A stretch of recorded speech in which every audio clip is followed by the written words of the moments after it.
Very first time I ever did heroin, I snorted it that night. The next morning, I had a needle in my arm. So I'm a person in long-term recovery, which means that I haven't used drugs or drank since March 21st of 2018. Before that date, what led me to addiction is, I really can't, that's a really hard question for me to answer. Basically, I would say curiosity kind of killed the cat, say so. I grew up in a really, really nice house. My parents were awesome. I had both my mom and my dad. I have brothers. I played volleyball in school. So I wasn't like raised, wrong or in like a hard upcoming life. Basically, I graduated high school and just got in with the wrong crowd. Like I said, curiosity just kind of took over. Everybody was doing it around me and having a great time. So it started with pain pills and Xanax.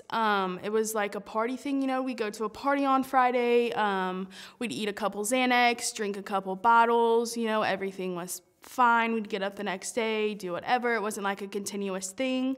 But it quickly led into an everyday activity. There was no waking up and being able to function without doing something, whether it was a Xanax or the drinking or the pain pills.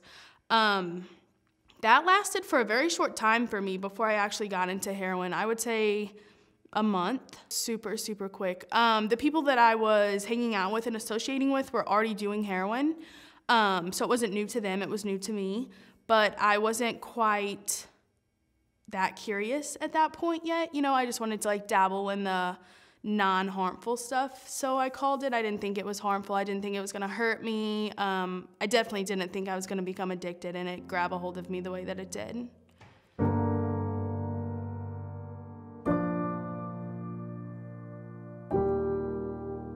So every time, I've been to multiple inpatient rehabs, and every time I would forget the bad part of it. I could only remember the good parts of, being high and the adrenaline and all of that. I never played it all the way through. I just stopped at that point and that was it. I was meeting my dope dealer. Now, today that I'm clean, as soon as that thought pops into my head, I immediately go to like the withdrawal or the fact that I had to detox on a concrete gel floor with nothing, no Suboxone, no anything. The pain, the mental, you're just hopeless, completely hopeless. You don't want to be alive. I couldn't even look myself in the mirror. I would literally brush my teeth in the bathtub so I didn't have to look at myself in the mirror. If I would even brush my teeth, like it's just horrible. You have no morals, no values. I mean, I didn't have anything. I didn't have food, I didn't have clothes, I didn't have a roof over my head unless that was just my way of figuring it out. And then I finally turned enough tricks, slept with enough people, and got enough money to get dope, food, pay for the hotel the night before, and then get a bus ticket back to Missouri. After about a month of being on the streets, or in this hotel, it was basically the streets. And then when I touched down in Missouri, my dope dealer met me at the bus station in St. Louis. So I think up until that point, I didn't really believe that I was pregnant. It was a shock to me.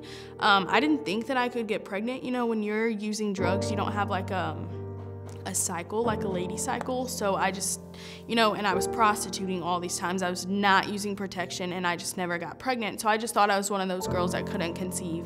So then when I was pregnant, it was just kind of I don't know, I didn't believe it until I got into the ambulance and they were like, their main concern was the baby.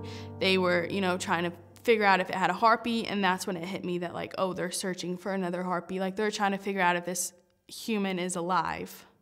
So that's when it really hit me.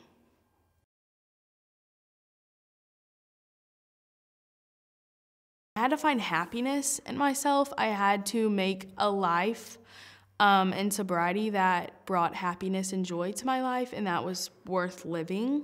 That was really hard for me to figure out the underlying issue. I was super depressed. While I was in treatment, they really worked on that depression with me, and it was a substance use depression disorder. It wasn't, when I'm not using, I'm not depressed, but when I start to use, I don't want to be alive anymore.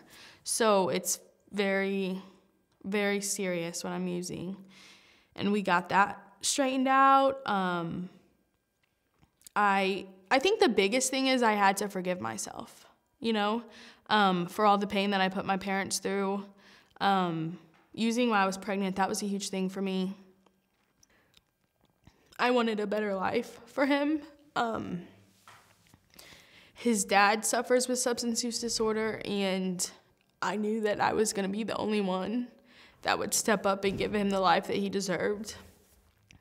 And I would struggle and get weak, and then he would smile at me, Using just wasn't an option for me anymore. I had to come up with other options to cope, and getting high and running from my feelings was not an option for me.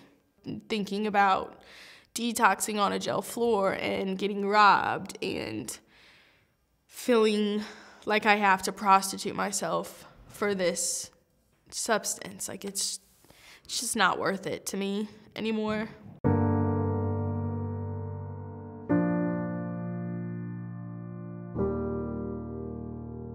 I have awesome parents. Awesome parents. They supported me.